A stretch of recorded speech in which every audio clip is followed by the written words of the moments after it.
તો સુરતમાં મોતના ઢાંકણા અંગે અહેવાલની ધારદાર અસર જોવા મળી છે। સુરતથી આ સમાચાર પ્રાપ્ત થઈ રહ્યા છે।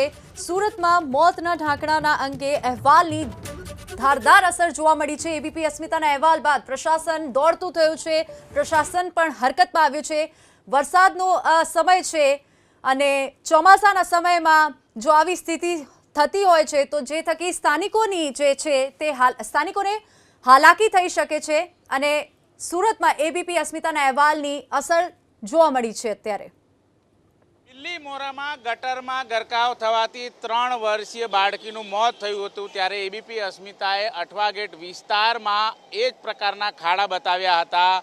એબીપી અસ્મિતાની અસર અત્યારે હાલ જોવા મળી રહી છે। તસવીરો તમે જોઈ શકો છો, ગટરના ઢાંકણા લાગી ગયા છે। થોડા સમય પહેલાં જે પ્રમાણે ગટરના ખુલ્લા ઢાંકણા જે રીતે જોવા મળી રહ્યા હતા અને આખું ઢાંકણું ગાયબ હતું, ત્યારે બાજુમાં પડેલા જે શેડ છે એ ગટરની અંદર રોપવામાં આવ્યા હતા અને અહીંથી પાસ થનારા જે વાહન ચાલકો હતા એ ક્યાંક ને ક્યાંક આ ગટરમાં પડતા હતા અને તેમને ઈજા પણ પહોંચતી હતી। આ જ પ્રકારની જે ગટર હતી ખુલ્લી એ બિલ્લીમોરામાં હતી અને પાણી ભરાયેલા હતા, ત્યારે 3 વર્ષીય બાળકનું ડૂબી જવાના કારણે મોત થયું હતું। એબીપી અસ્મિતાએ અહેવાલ પ્રદર્શિત કરતાની સાથે જ સુરત મહાનગરપાલિકાની ટીમ દોડતી થઈ છે અને ત્યારબાદ તાત્કાલિક ધોરણે અહીં ઢાંકણું લગાવી દેવામાં આવ્યું છે। ત્યારે કહી શકાય કે જે રીતે પહેલાં જે કામગીરી કરવી જોઈએ સુરત મહાનગરપાલિકાએ એ કરતા નથી।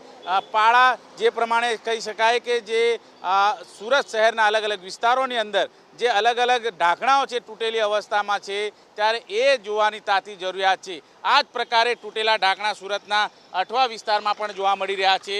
ત્યારે એક ઘટનામાં અત્યારે સુરત મહાનગરપાલિકાએ તો શીખ લીધી છે, પરંતુ અન્ય વિસ્તારમાં પણ જ્યાં જ્યાં ઢાંકણા તૂટેલા છે ત્યાં રિપેર કરવાની તાતી જરૂરિયાત છે, કારણ કે વરસાદી પાણી જ્યારે ભરાય છે ત્યારે ખબર નથી પડતી ખાડા છે કે રોડ છે। કેમેરામેન રાકેશ પાનવાલા સાથે ધનરાજ બાગલે, એબીપી અસ્મિતા, સુરત।